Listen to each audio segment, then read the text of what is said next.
Você já ouviu falar em botulismo? Sabe como que essa doença está relacionada com os alimentos que consumimos no dia a dia? Não? Então fica nesse vídeo que a gente vai te ensinar. Esse conteúdo foi produzido para PUC Minas pelas disciplinas de Microbiologia de Alimentos, onde a gente estuda os micro-organismos que afetam aquilo que nós comemos, e Bromatologia, que é a disciplina onde nós estudamos a qualidade e a composição dos alimentos. Oi gente, meu nome é Ana Cláudia e hoje eu vou dar para vocês uma breve introdução do que é o botulismo. Então, para começar, o botulismo ele é uma intoxicação, ou seja, ele ocorre devido à ingestão de uma toxina. Nesse caso, é por causa da toxina botulínica produzida pela bactéria Clostridium botulinum. E o botulismo, apesar de ser uma doença rara, ele é uma doença extremamente grave e uma vez que a toxina botulínica tem o poder de paralisar os nossos músculos, tanto que a toxina botulínica é usada na dermatologia e na estética para poder tratar as rugas. O botulismo ele ocorre devido à ingestão da toxina presente em alguns alimentos específicos, geralmente conservas e enlatados de origem caseira, que não passaram ali por algum controle. E aí a pessoa ingere esse alimento contaminado e acaba tendo a doença. Dentre os principais tipos de botulismo que nós temos o botulismo alimentar, o botulismo intestinal, o botulismo infantil e o botulismo por ferimentos. Bom dia, gente! Meu nome é Luísa Justo. Eu tô aqui para apresentar sobre os tipos de botulismo. Como a gente viu, é uma doença infecciosa rara que pode atingir o nosso corpo de diferentes formas. A primeira forma, que seria o primeiro tipo de botulismo, é o botulismo alimentar, que acontece quando a pessoa ingere um alimento que já está previamente contaminado com a toxina botulínica. Pode ocorrer principalmente em alguns tipos de conservas caseiras, queijos caseiros, enlatados, que já estão contaminados com essa toxina. A pessoa vai ingerir e vai adquirir o botulismo através dessa via alimentar. Existe também o botulismo por ferimentos, que ocorre principalmente por ferimentos, mais profundos. A bactéria precisa de um ambiente anaeróbio, então esse contato com o oxigênio, por exemplo, em feridas superficiais, não seria suficiente. Então, ferimentos profundos que ocorre a contaminação com o esporo da bactéria, vai ser propício, para ocorrer esse desenvolvimento do botulismo em ferimentos, que aí a bactéria produziria a toxina dentro do corpo da pessoa. Ocorre também em pacientes que são dependentes, são usuários de drogas injetáveis, que é mais fácil de ocorrer ali a contaminação com a bactéria também. Existe o botulismo intestinal, que pode ser dividido de duas formas. Em crianças, que seria o botulismo infantil, principalmente em bebês, ou então em adultos. O botulismo em criança, o botulismo infantil, é muito associado ao consumo de mel por bebês menores de 1 ano.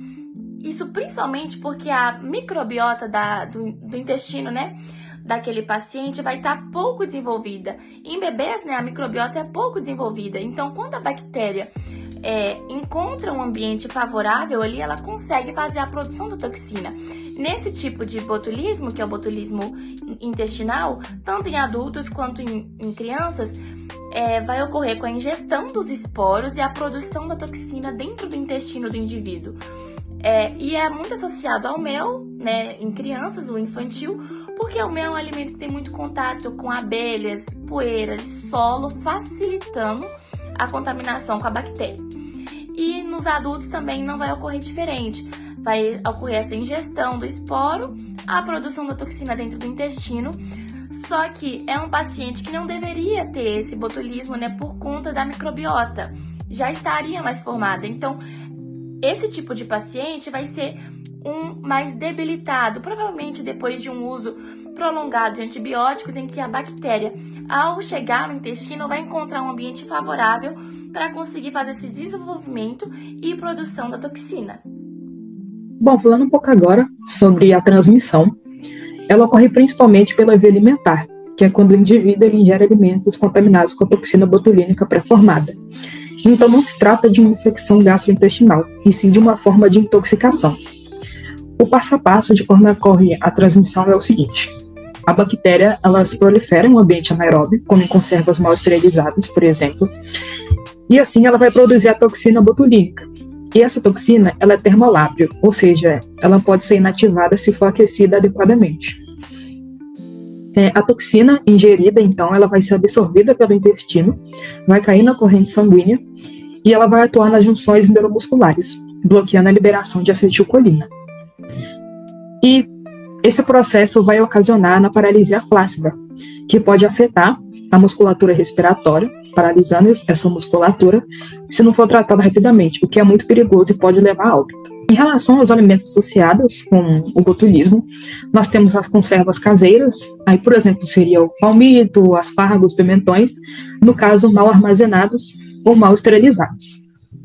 Outro exemplo é o mel cru, mas o mel cru está associado ao botulismo infantil, em que os esporos da bactéria vão germinar no intestino imaturo dos bebês, causando esse tipo de botulismo. Por fim, nós temos os produtos carnes, embutidos ou fermentados, e aí o exemplo seriam salsichas ou presuntos mal curados, mas especialmente em condições artesanais. Olá, meu nome é Ana Júlia e eu vou explicar como que o botulismo afeta o nosso corpo. Bom, vocês já imaginaram o que aconteceria se o seu músculo não conseguisse mais receber o comando de se mexer? É isso que a toxina botulínica faz, que é produzida pela bactéria Clostridium botulinum. Ela trava a comunicação entre o nervo e o músculo, que é o resultado de uma paralisia muscular temporária. Então, basicamente, o seu músculo se movimenta normalmente quando o nosso cérebro manda um sinal para o músculo através dos nervos. E quando esse sinal chega no final do nervo, uma substância chamada acetilcolina é liberada. Ela funciona como um mensageiro químico, que diz para o músculo é hora de contrair. Agora, fazendo uma analogia, imaginando que o nervo é o entregador de comida, a acetilcolina é o pedido e o músculo é o cliente, esperando a comida para funcionar, ou seja, contrair. E se o entregador não consegue entregar o pedido, o cliente não faz nada. Sem acetilcolina, o músculo não se mexe. E o que a toxina botulínica faz? Ela bloqueia a liberação da acetilcolina. E ela age bem no final do nervo, onde ficam as vesículas que transportam essa substância. E a toxina ela impede que essas vesículas se fundam com a membrana do nervo, ou seja, a entrega não é efetiva, não acontece. E basicamente, sem acetilcolina, o músculo não recebe a ordem de contrair e ele entra em paralisia flácida, ou seja, fica mole, parado e sem ação. E é por isso que o botulismo ele é perigoso, porque ele afeta, né, essa toxina afeta o corpo inteiro, inclusive músculos respiratórios, e assim ela é muito grave e precisa de tratamento urgente. Porém, ela pode ser utilizada para fins estéticos, como no Botox, que ela é utilizada de forma controlada. Em pequenas doses são utilizadas em regiões específicas para paralisar só os músculos desejados, como os da testa, por exemplo, para suavizar rugas. Com isso, a gente pode concluir que a toxina botulínica ela causa paralisia muscular ao impedir que a acetilcolina seja liberada. E sem essa substância, o músculo não contrai e isso pode ser um problema grave, como no contexto de botulismo, mas pode ser uma solução estética, como no Botox. É muito importante a gente saber identificar os sinais físicos que a doença causa, ou seja, os sintomas dessa doença. Os principais são neurológicos, musculares e respiratórios, ou seja, eles são comuns em todos os tipos de botulismo. Mas, por exemplo, no botulismo alimentar, os primeiros sintomas são sempre intestinais, são sempre gastrointestinais, ou seja, náuseas, enjoo e vômitos. Já depois disso, é comum entre eles os sintomas neurológicos, ou seja, quando a toxina afeta o cérebro, causa a visão dupla, a visão turva, as pálpebras começam a cair, a boca fica seca e ocorre a dificuldade para falar e engolir. Já quando afeta os músculos, ocorre a paralisia muscular descendente. O que é isso?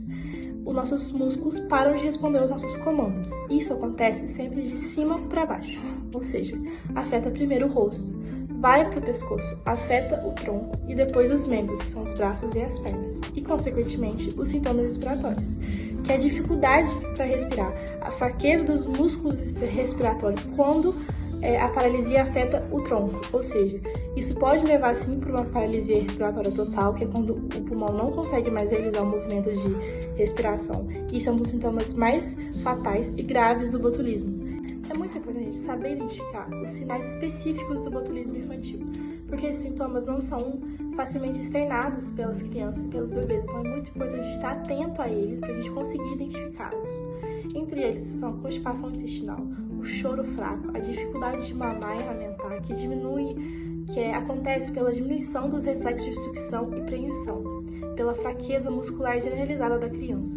E por isso acontece o bebê molinho, que ele fica bem mais sonolento e bem menos responsivo. Ou seja, são sinais que precisam da atenção do responsável ao bebê, tem que ser identificado o mais rápido possível para o tratamento ser executado o mais rápido possível também nas crianças.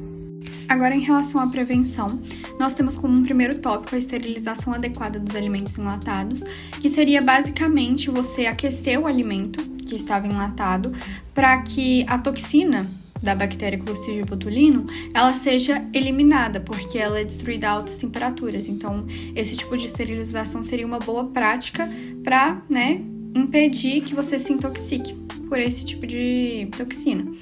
E esse tempo de esterilização pode variar de 20 a 100 minutos, dependendo do tipo de alimento e do tamanho. Depois nós temos o tópico em relação a evitar o enlatamento caseiro de alimentos de risco sem o equipamento adequado, que basicamente várias pessoas utilizam do famoso banho-maria para conservar esse tipo de alimento, porém ele não alcança temperatura alta suficiente para eliminar a toxina do Clostridium botulinum, e principalmente em alimentos com pH mais alto. E aí, basicamente, o correto, seria utilizar autoclaves ou panelas de pressão apropriadas para esse tipo de conserva.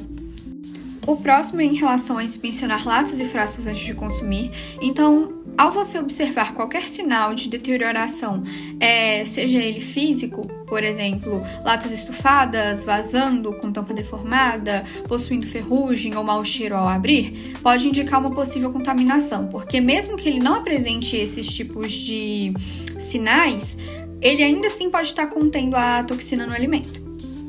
Em seguida, nós também temos o armazenamento correto dos alimentos. Então, a gente pode perceber que o jeito que você guarda o seu alimento, ele influencia diretamente na segurança dele para você ou para quem irá consumir. Então, esse tipo de alimento enlatado, principalmente, que pode ser contaminado pelo Clostridium botulinum, ele deve ser guardado em ambientes secos, limpos, ventilados e protegido da luz direta, porque a umidade pode causar ferrugem e isso pode fazer com que a integridade da lata fique prejudicada e facilite a entrada de micro-organismos. Depois nós também temos o uso de conservantes e a acidificação, porque esse tipo de patógeno, que é o Clostridium botulinum, ele não se desenvolve bem em ambientes ácidos. Então, com um pH inferior a 4,6 mais ou menos, ele não se desenvolve bem. Então, é por isso que alguns alimentos enlatados recebem o vinagre ou o limão para que impeça o crescimento desse tipo de micro-organismo. E essa prática reduz drasticamente o crescimento bacteriano.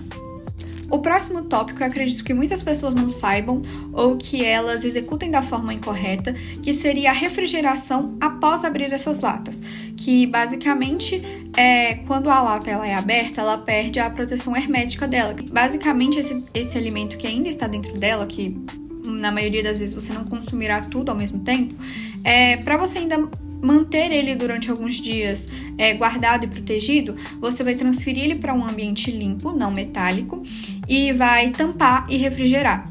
Porém, igual eu falei, você vai poder consumir durante alguns dias apenas, que seriam entre 3 a 4 dias, porque esses alimentos, eles, depois desse tempo, eles podem estragar.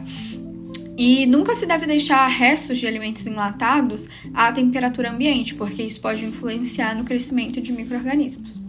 Para finalizar com o nosso último tópico, nós temos o descarte seguro dos alimentos suspeitos, que basicamente seria um alimento que você observou que a lata está deformada, que ela tá, quando você dá uma aberturinha assim para poder observar, ela tá com um aspecto mais borbulhante, um aspecto que não era para ela ter. Para você descartar isso com cuidado, basicamente seria você não continuar abrindo essa lata se você começou o processo.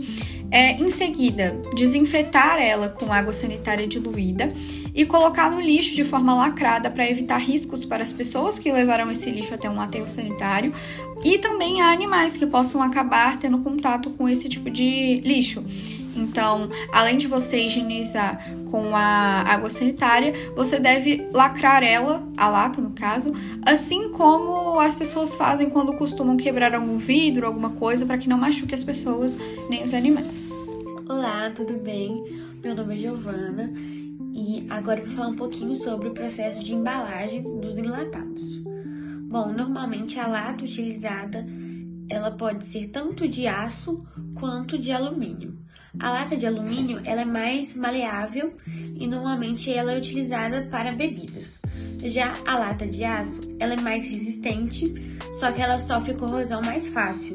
Então é preciso fazer um revestimento com estanho e ela normalmente é utilizada para alimentos. Tanto o fundo quanto a tampa da lata, eles são compostos do mesmo material que o corpo da lata.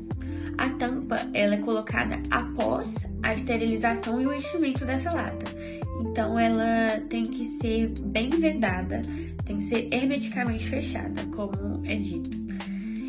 Já o fundo ele está presente desde o início e ele tem que ser capaz de aguentar a pressão interna e tem que ser muito resistente. Bom, além disso, a lata ela também vai ter uma vedação interna, uma camada interna, que pode ser tanto de verniz quanto de resina. Essa camada ela vai proteger o alimento da própria lata, porque se ela estivesse em contato direto, teria uma chance maior da lata liberar metais que seriam tóxicos para nós no alimento. E além disso, essa camada ela vai diminuir a chance de corrosão.